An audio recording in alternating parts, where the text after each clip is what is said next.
चले? चलो। देवर जी, आपकी हिम्मत कैसे हुई आपके भाई के वॉलेट से पैसे चुराने की? भाभी, आपकी हिम्मत कैसे हुई मेरे हस्बैंड पे हाथ उठाने की? हाथ ना उठाऊं तो और क्या करूं?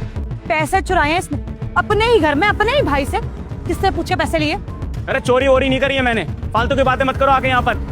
चोरी करी है मैंने, भैया ने बोला था पैसे निकालने के लिए वॉलेट से, तो पैसे निकाल के लेके जा रहा था। आपको क्या दिक्कत है? उन्होंने कुछ नहीं बोला, तूने पैसे मांगे, उन्होंने कोई जवाब नहीं दिया और तूने बिना पूछे पैसे निकाल दिए। घर के खर्चे पता भी है कितनी मुश्किल से निकलते हैं, कितनी मुश्किल से मैं खर्चा निकालती हूँ, सब कुछ संभाल के रखती हूँ और तुम लोग बस उड़ाने के लिए पैसे लेके चले जाते हो। एक मिनट, अब समझ में आ रहा है कि आपको इतनी दिक्कत क्यों हो रही है। अरे क्योंकि मेरे हस्बैंड मुझे बाहर घुमाने लेकर जा रहे हैं ना, लेकिन आपके हस्बैंड तो आपको कहीं लेकर नहीं जाते, इसीलिए बड़ी दिक्कत हो रही है ना आपको, इसीलिए आपने मेरे हस्बैंड पे आके थप्पड़ मार दिया। मुझे कोई जलन नहीं हो रही है, तुम लोग को जहाँ जाना है जाओ, अपने पैसों से जाओ, मेरे पति के पैसों से नहीं।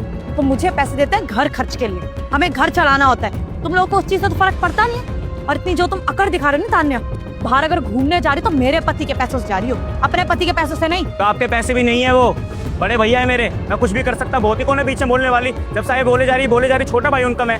तुम्हारी भाभी जिसके सर पे सारी जिम्मेदारी है और जिसको तुम कुछ नहीं समझते हो। सारा जब काम याद आता है तब अपनी भाभी याद आ जाती है, लेकिन आवारागर्दी करनी होती है, पैसे उड़ाने होते हैं तो ये तुम्हारा भाई हो जाता है। और जब पैसों की दिक्कत आती है मुझसे हिसाब मांगते हैं, और मैं क्या बोलूं फिर? तुमने उड़ा दिए। बोले जा रही है और भैया वो फर्क ही नहीं पड़ रहा। आज तक आपने तो कुछ नहीं बोला मुझे, हैं?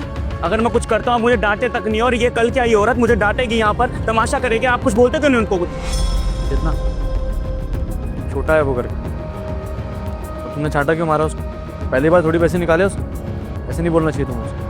अरे कितना छोटा भाई है, स्कूल में है क्या कि अभी भी हमसे पैसे मांगेगा? शादी हो चुकी है, कुछ तो जिम्मेदारी समझे। चलो हम इसे फोर्स नहीं करते कि बाहर जा कमा, लेकिन इतना तो समझे कि घर के खर्चे होते हैं।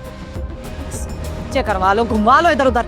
बस बहुत हो गया, हमें अब किसी की बात नहीं सुननी है। और आप लोगों का ना डेली का ड्रामा हो गया है। मैं तो कह रही हूँ हम अलग ही हो जाते हैं, तभी ये खुश रहेंगी। आप यही चाहती है ना कि दो भाइयों में फूट डल जाए? हम यहाँ पे रहते तो आपको बहुत दिक्कत होती है ना, हम अलग हो जाएंगे, फिर आप अच्छे से खुशी से इस घर में रहना, हम अपना हिस्सा अपने नाम करवा लेते हैं। तान्या, मुझ पे ना गलत इल्जाम लगाने की जरूरत नहीं है। मैंने एक बार भी नहीं बोला कि मुझे तुम लोगों के यहाँ पे रहने से प्रॉब्लम है। मुझे प्रॉब्लम है फिजूल खर्चों से, और वही चीज तुम्हें समझाने की कोशिश कर रही हूँ। इन तुम्हें समझ आती है? नहीं। और 2 मिनट में बोलते हैं घर बंटवारा कर लेते हैं। अरे इतने सालों से मैं इस घर को संभाल रही हूँ, आज तक मैंने तो नहीं बोला कि घर अलग कर लेते। अरे अभी की आई हुई है ये, और घर तोड़वाने की बात कर रही है। अभी तमीज से बात करो। पैसे अगर मैंने चोरी करे ना, मुझे आके बोलो, मुझे डांटो। थप्पड़ तो मार दिया, मेरी बीवी को बोलने की क्या जरूरत है? वो तो सच बोल रही है जो भी बोल रही है। और अब पता नहीं खड़े खड़े तमाशा देख रहे हो बस। बड़े भाइयों कुछ स्टैंड लो ना मेरे लिए। राजा बस।